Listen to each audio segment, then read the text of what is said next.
En este video vamos a ver la primera parte de la demostración de la regla de la cadena. Es una demostración larga porque vamos a usar el criterio de epsilon deltas para poder concluir la prueba. Sea la siguiente función f de x igual al seno del coseno de x. Aquí el problema es derivar esta función, pero esta función se puede ver como el seno de otra función que es el coseno de x, que le vamos a llamar r de x.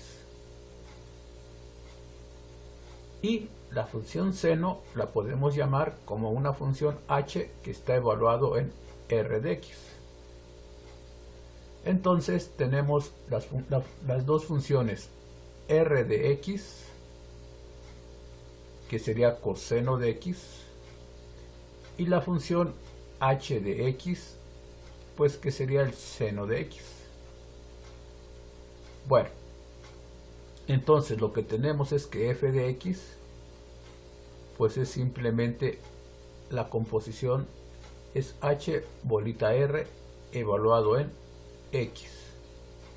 Por lo tanto, si queremos hallar f' de x, lo que hay que saber calcular es la derivada de una composición, o sea, la derivada de h bolita r. Eso significaría que hay que hallar una fórmula para hallar esta derivada.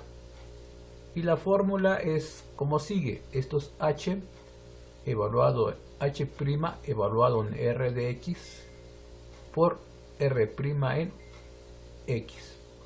Esta fórmula que tenemos aquí se conoce como la regla de la cadena. Y para que tenga sentido hay que pedir que r sea derivable en x y que h sea derivable en r de x. Bueno, de manera más precisa sería lo siguiente. Vamos a tener una función f que va del intervalo a, b a los reales, una función g que va del intervalo c, d a los reales, y pedimos que la imagen de f sea un subconjunto del dominio de g para que tenga sentido la composición de funciones. Entonces también pediremos que f sea derivable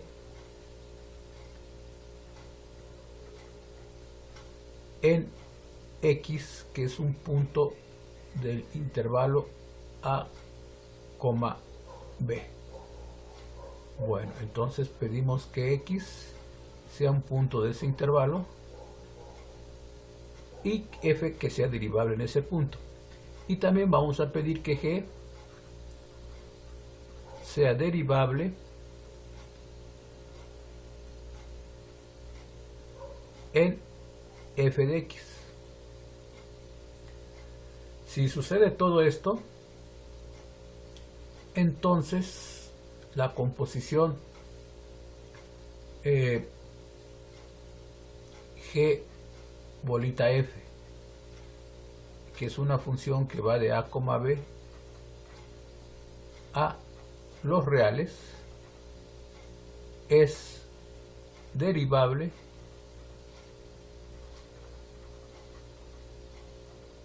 en x,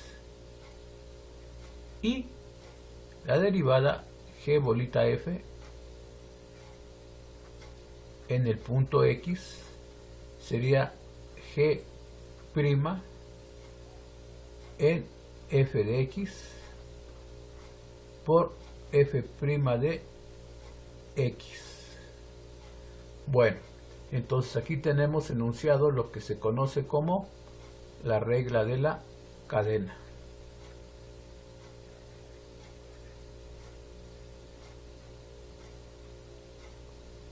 y que en el fondo lo que está diciendo es lo que sigue. Vamos a tener aquí una función cuyo dominio pues sabemos que es el intervalo a, b, pero vamos a denotarlo así. Esto es más visual. Esto sería la función f con su dominio, y esto que está aquí sería el dominio de la función g, y esto que está aquí pues sería su codominio. Bueno, entonces f es una función que va de un intervalo a, b a los reales, y g es una función que va de c, d a los reales. Bueno, por hipótesis vamos a pedir que la imagen de f, o sea que todos los puntos que están en el dominio caigan en el dominio de g. Todos estos puntos, al aplicarles f, van a caer en g con esta condición. Bueno, entonces tiene sentido la composición de funciones, porque la composición de funciones lo que hace es empezar en este conjunto, en el dominio de f, y concluir en este otro conjunto. O sea que la composición pues sería esta función g bolita f, que inicia aquí y concluye acá. Y para que suceda eso, pues tiene que tomar un punto, cualquier punto de este conjunto,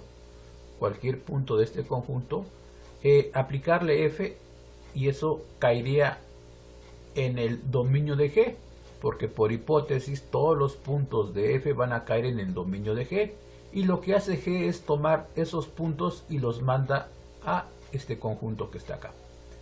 Bueno, entonces con esta hipótesis pues tiene sentido la composición, y la regla de la cadena me dice que si f es diferenciable en un punto que vamos a llamar x,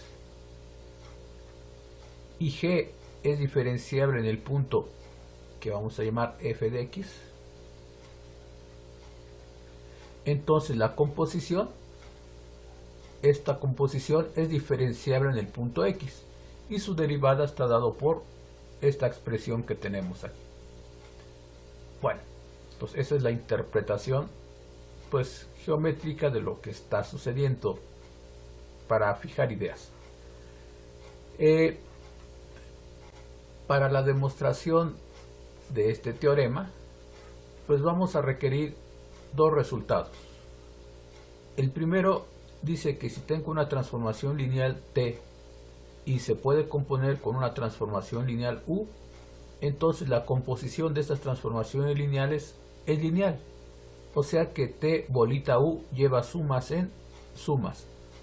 Es decir, si empezamos con una suma acá, pues vamos a concluir con t bolita u evaluado en x más t bolita u evaluado en y. Vamos a concluir eso. Bueno, pero esto es inmediato porque esto es igual a t por definición de la composición. Esto es u evaluado en x más y, simplemente por la definición de la composición. Y esto a su vez pues es igual a t evaluado en u, pero u es una transformación lineal. Esta u es una transformación lineal, por lo tanto lleva sumas en sumas. Eso significaría que esto es u de x más u de y. Bueno, pero además sé que esta t es lineal, por lo tanto lleva esta suma en sumas. O sea que eso es igual a t evaluado en u de x más t evaluado en u de y. Bueno, pero esto que está aquí pues realmente es esto por la definición de la composición, y esto que está aquí otra vez por definición de composición es esto. Por lo tanto esta composición lleva sumas en sumas, y esa es una condición, una de las condiciones para que sea lineal. La otra condición sería t bolita u evaluado en alfa por un vector x. Alfa es un escalar. Esto debería de ser igual a alfa por t bolita U evaluado en X. Esto es para toda X en el dominio de T, que es un espacio vectorial, en el dominio de U, en este caso, que es un espacio vectorial, y para todo escalar alfa. Esto no es difícil de demostrar, simplemente aplicamos la definición de la composición, sería T evaluado en U, que está evaluado en alfa de X. Aplicamos el hecho de que U es lineal, entonces esta alfa sale fuera de la U, y después aplicamos el hecho de que T también es lineal, entonces saldría fuera de T, y obtendríamos finalmente esta parte que está aquí. Bueno, el hecho es que entonces la composición de transformaciones lineales es una transformación lineal. En este caso, los dominios no importan mucho porque realmente pues las transformaciones lineales que vamos a manejar pues son funciones de R en R, y sabemos que son rectas que pasan por el origen, entonces no hay mucho problema en la cuestión de los dominios y codominios de estas funciones, que deben ser espacios vectoriales. Bueno, el otro punto importante es que ya sabemos que cuando una función es diferenciable en un punto, pues esa función se le asocia a una transformación lineal. Digamos que la función se llama f. Tenemos una función que se llama f. Aquí la tenemos.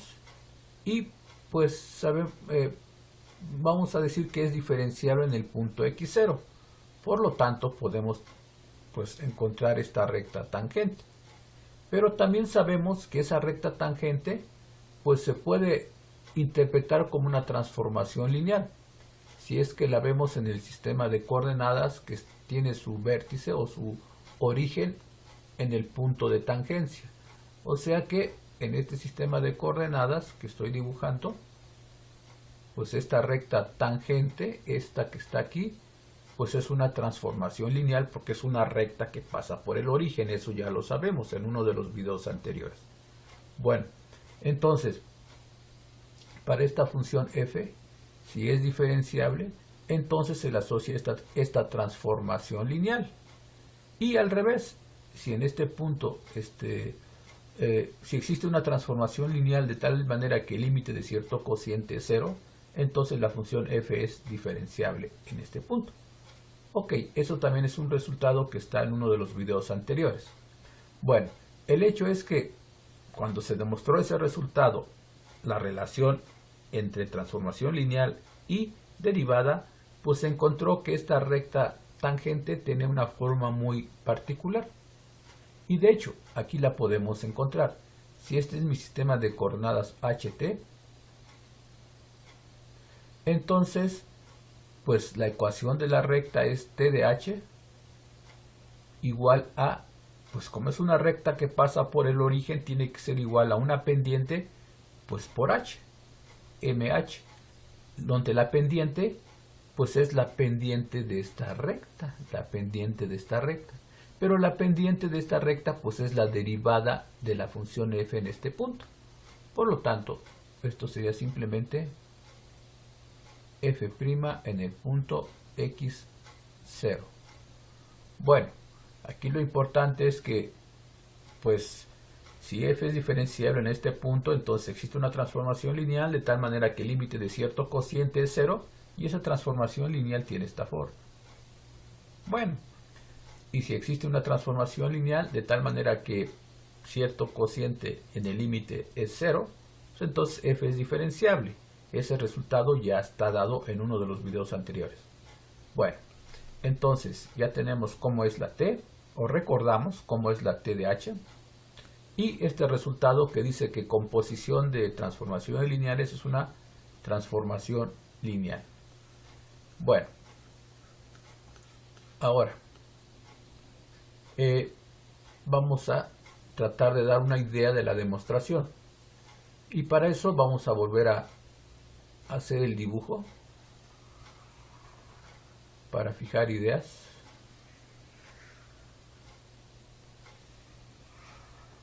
Tenemos que f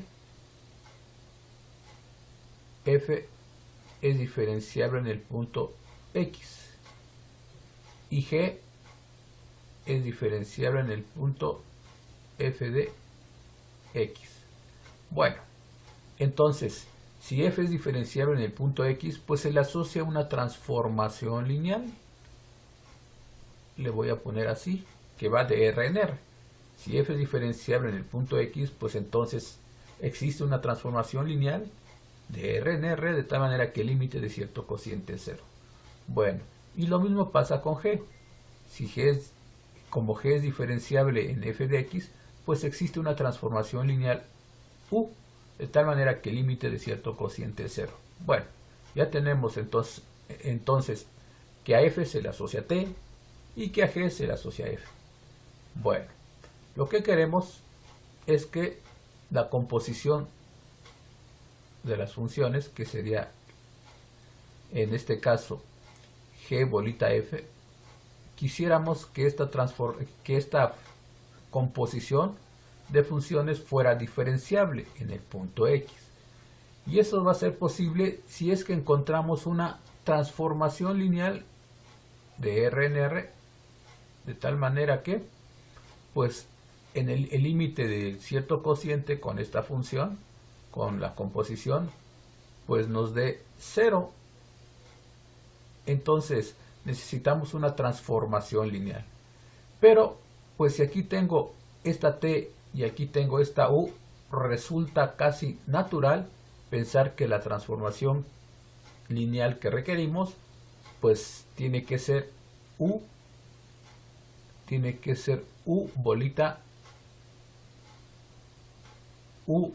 bolita t. Y pues esta composición de transformaciones lineales, por lo que acabamos de demostrar, pues sí es lineal. Entonces realmente tengo una transformación lineal de R en R que podría servir para demostrar que esta función g bolita f es diferenciable en el punto x. Bueno, entonces, ok, ya tenemos el candidato y esta cosa es lineal, entonces nada más bastaría ver que cierto cociente es 0 en el límite.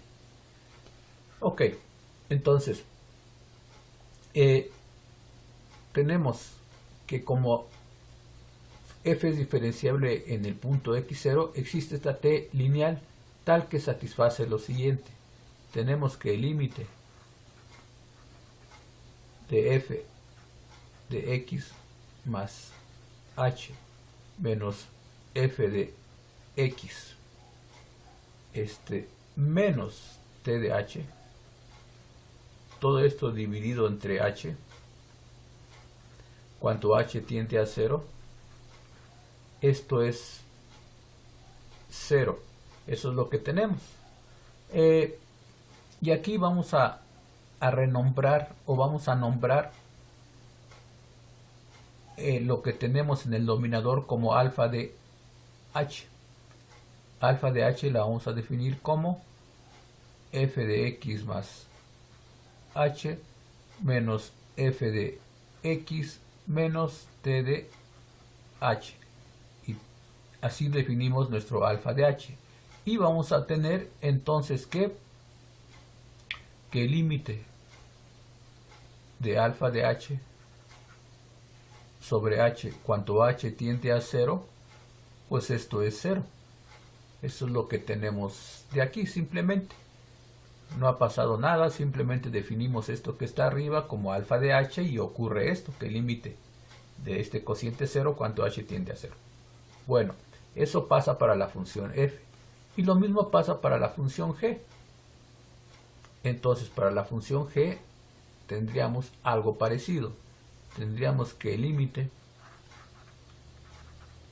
de g evaluado en el punto f de x más k menos g evaluado en el punto f de x menos u de k, todo eso dividido entre k,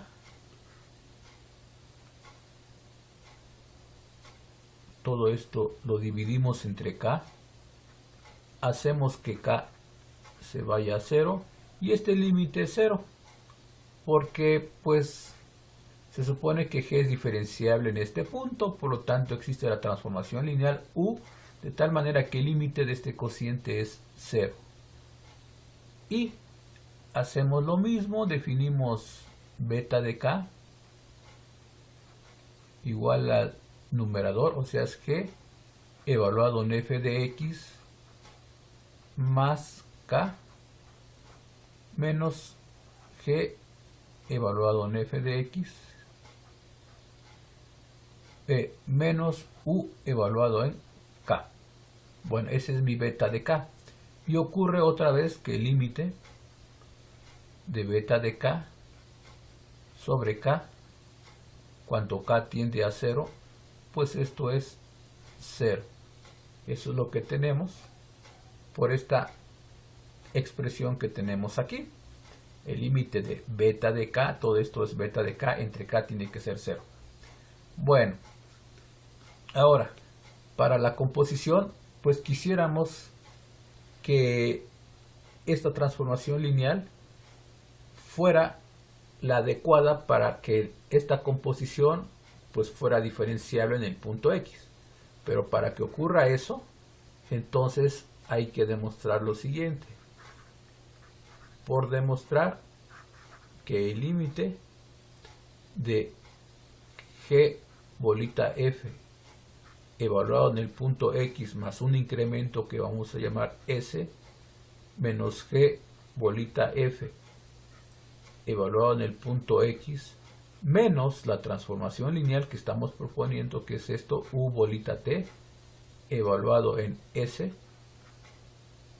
todo eso dividido entre s,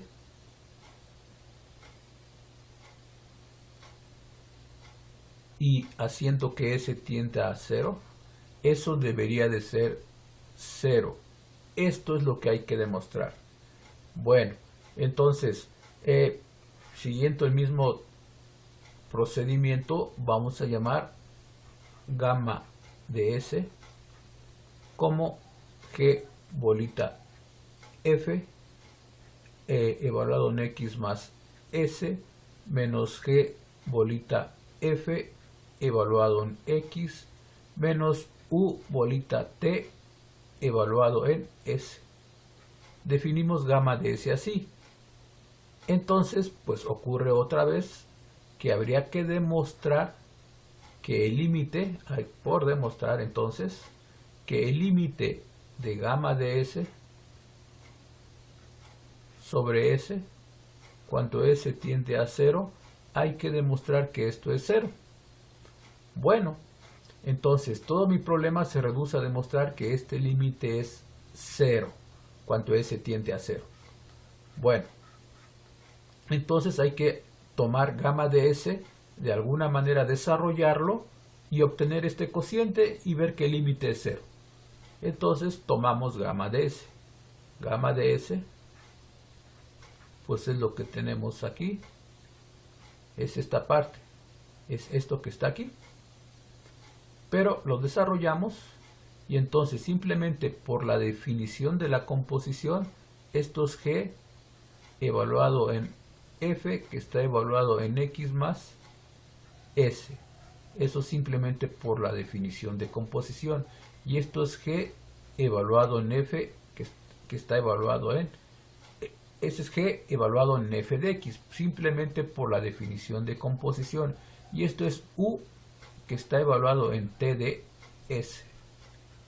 Bueno, entonces, esto que está aquí por definición es g evaluado en f, que está evaluado en x más s, o sea esto.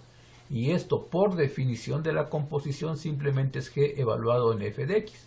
Y aquí otra vez por definición de composición es u evaluado en t de s. Bueno, ya que tenemos eso, recordemos que necesitamos de alguna manera obtener la s aquí solita y pues si se puede pasarla dividiendo a gamma de s y después demostrar que este límite es 0. Bueno,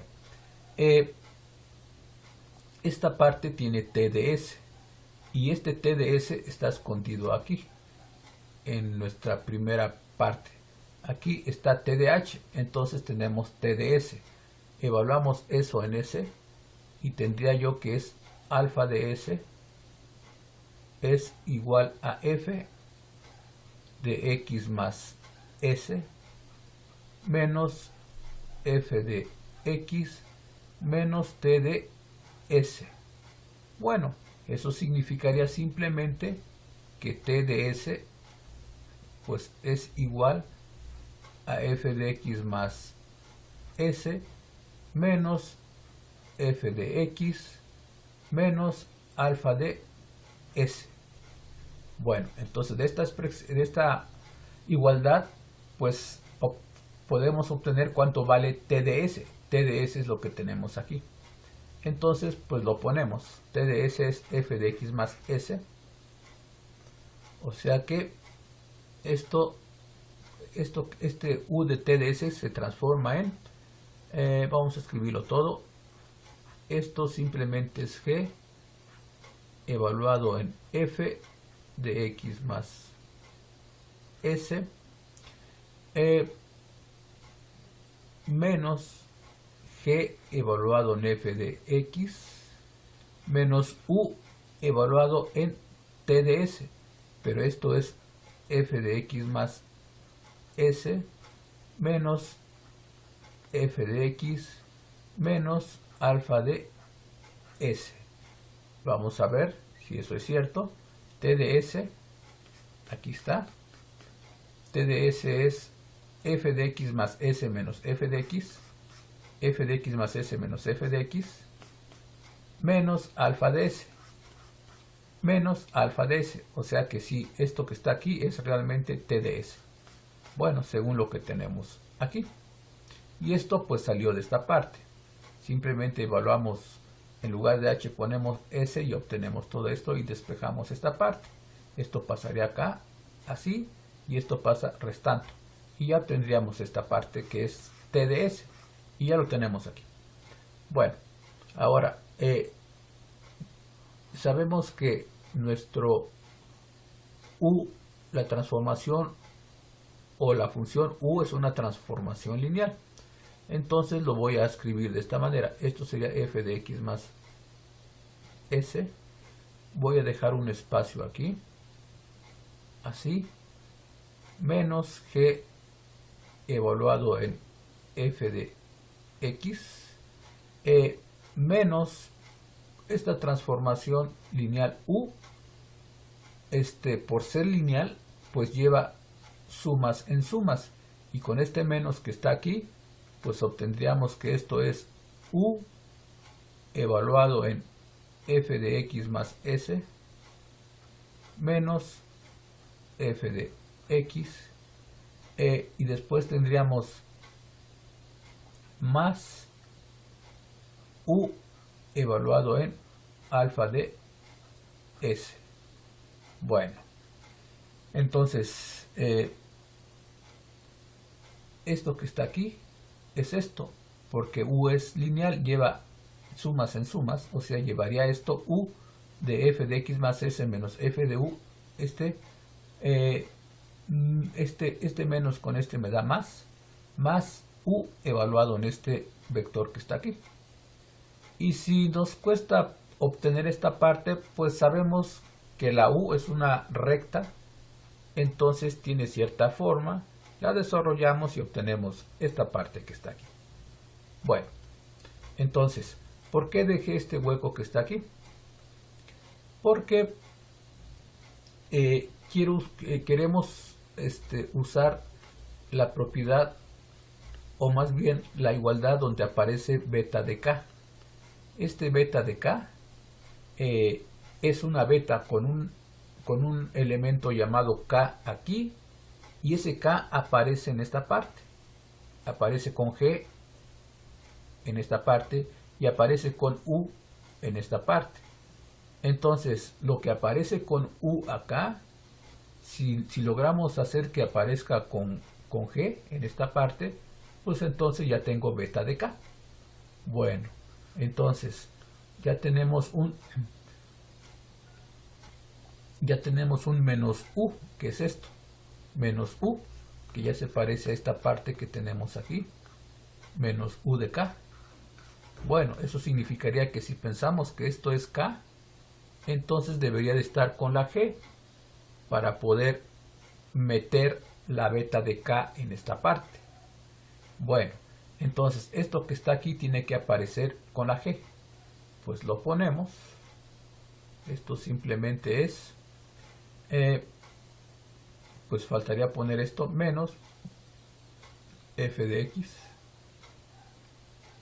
Y para que no se altere, pues le sumamos más f de x. Entonces, esto que está aquí, pues sigue siendo f de x más s, sigue siendo esto, porque esto es 0. Pero, teniendo esta forma, ya hice que apareciera este pedazo que está acá, es el mismo que este. Bueno, vamos a escribirlo de manera más correcta en el sentido de beta de k. Esto es g que está evaluado en f de x más f de x más s menos f de x. Simplemente reescribí esto, lo ordené. Este f de x lo pasé acá y todo esto se pasó de este lado. Bueno, todo esto menos g evaluado en f de x menos u evaluado en f de x más s menos f de x más u evaluado en f de s. Bueno, entonces ya que lo escribí de esta forma, pues aquí tengo f de x más algo y aquí tengo menos u de algo. Y aquí en esta parte tengo g evaluado en f de x más algo menos u de algo. Y esta parte que está aquí, pues también aparece en esta expresión, está en esta parte. Bueno, por lo tanto, todo esto que está aquí hasta esto que estoy señalando de aquí hasta aquí, pues realmente se llama beta evaluado en, ahorita lo escribimos, o sea que alfa de s es simplemente beta evaluado en f de x más s menos f de x.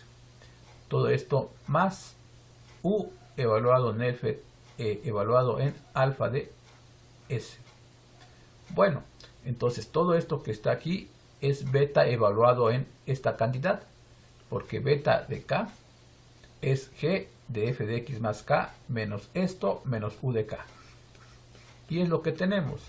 Beta evaluado en esto es g evaluado en f de x más esto menos g en f de x menos u evaluado en esto. Bueno, entonces pues ya tenemos esta expresión. Ahora, sigue latente esto. Esto es lo que hay que demostrar. Entonces había que demostrar que el límite de, para que el límite de gamma de s entre s sea 0 cuando s tiende a 0, pues había que demostrar, por ejemplo, que el límite de esto entre s tiende a 0 cuando s tiende a 0. Y que el límite de esto entre s cuando s tiende a 0, pues también es 0.